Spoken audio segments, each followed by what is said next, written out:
الساعة بالسبعة و5 هسه الطلاب راح تطلع للمدارس. تفضل تفضل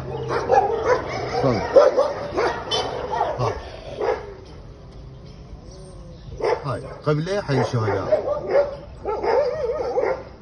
شلون يروحون الطلاب للمدارس؟